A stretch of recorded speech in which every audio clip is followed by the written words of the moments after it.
Hello प्यारे बच्चों। तो आइए आज हम पढ़ते हैं बाल महाभारत कथा कक्षा 7 का पाठ नंबर 36। कर्ण और दुर्योधन भी मारे गए। तो अब बच्चों इस कथा का महाभारत कथा का अंत आने वाला है। तो अब देखिए 1-2 अध्याय और बच गए हैं। तो आज हम पढ़ेंगे पाठ नंबर 36। तो आइए शुरू करें। द्रोण के मारे जाने पर कौरव पक्ष के राजाओं ने कर्ण को सेनापति मनोनीत किया। मद्र राज शल्य कर्ण के सारथी बने। दूसरे दिन कर्ण के सेनापतित्व में फिर से घमासान युद्ध जारी हो गया।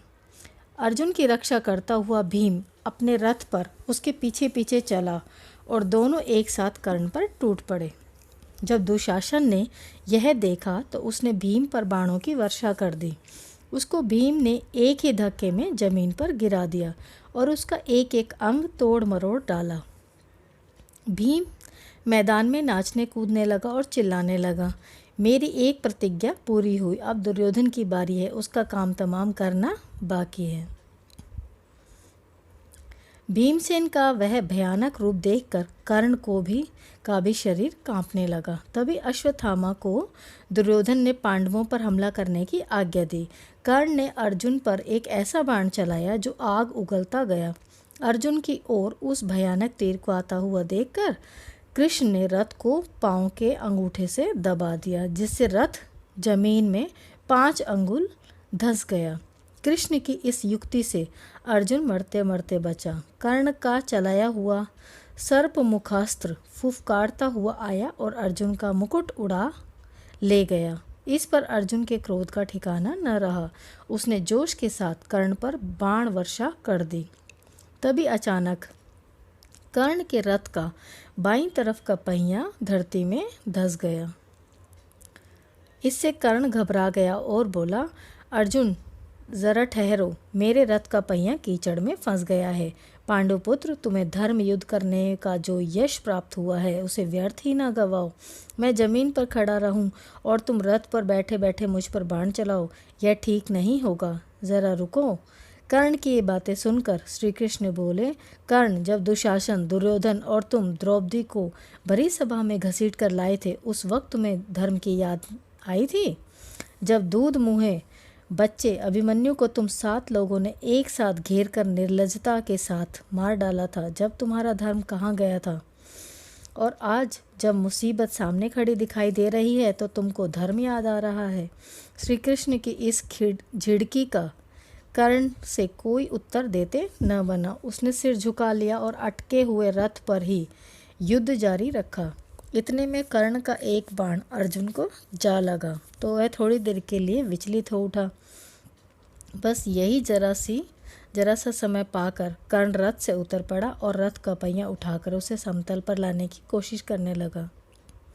कर्ण के 1000 प्रयत्न करने पर भी पहिया गड्ढे से निकलता न था। यह स्थिति देखकर श्री कृष्ण ने अर्जुन से कहा, अर्जुन, अब देरी ना करो, हिचकिचाओ मत, इसी समय इसे खत्म कर दो। श्री कृष्ण की यह बात मानकर अर्जुन ने एक बाण तानकर ऐसा मारा कि कर्ण का सिर कटकर जमीन पर गिर पड़ा। जब दुर्योधन को इस बात की खबर मिली कि युद्ध में कर्ण भी मारा गया है तो उसके शोक की सीमा न रही। दुर्योधन की इस अवस्था पर कृपाचार्य को बड़ा तरस आया।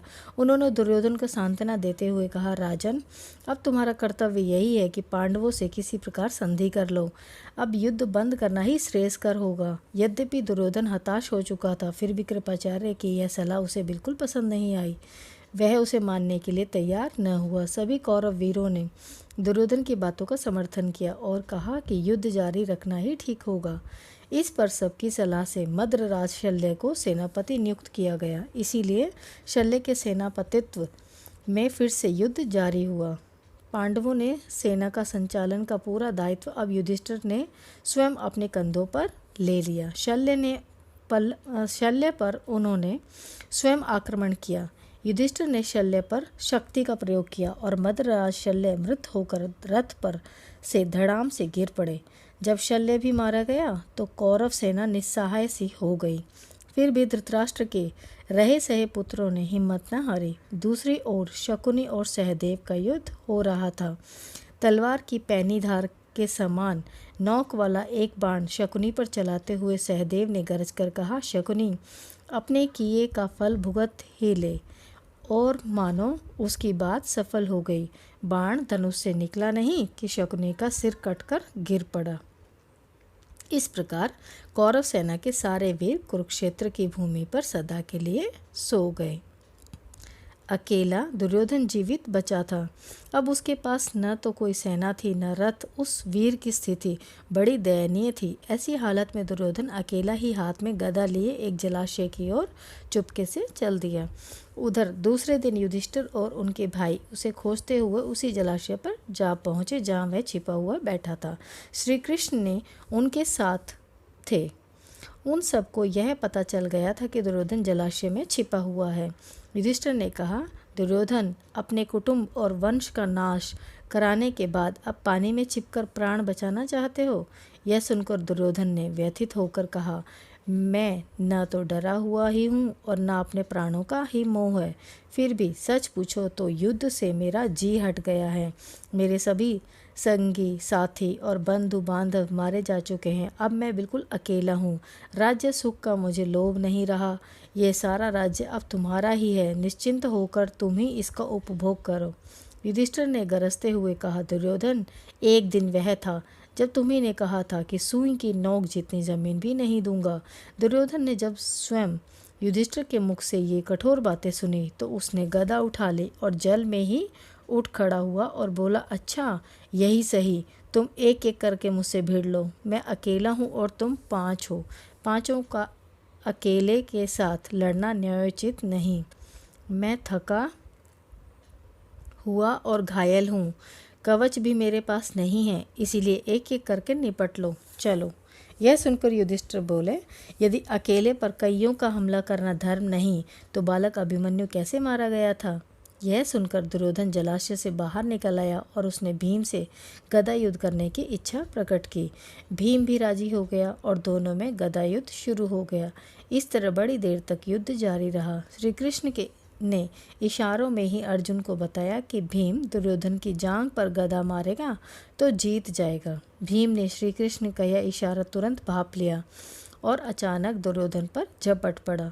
उसकी जांघ पर जोर से गदा का प्रहार किया। जांघ टूट जाने के कारण अधमरी अवस्था में पड़े हुए दुर्योधन के दिल में फिर से क्रोध और द्वेष की आग सी भड़क उठी। वह चिल्लाकर बोला, कृष्ण, धर्म युद्ध करने वाले हमारे पक्ष के सारे यशस्वी महारथियों को तुमने ही कुचक्र रचकर मरवा डाला है। यदि तुमने कुचक्र न रचा होता तो कर्ण, भीष्म, द्रोण भला समर में परास्त होने वाले थे। मरणासन अवस्था में दुर्योधन को इस प्रकार विलाप करते देखकर श्री कृष्ण बोले, दुर्योधन, तुम अपने ही किए हुए कर्मों का फल पा रहे हो। तुम यह क्यों नहीं समझते और उसका पश्चाताप करते? अपने अपराध के लिए दूसरों को दोष देना बेकार है। तुम्हारे नाश का कारण मैं नहीं हूँ। लालच में पड़कर तुमने जो महापाप किया था उसी का यह फल तुम्हें भुगतना पड़ रहा है। तो बच्चों, ये अंत था दुर्योधन और कर्ण का। धन्यवाद।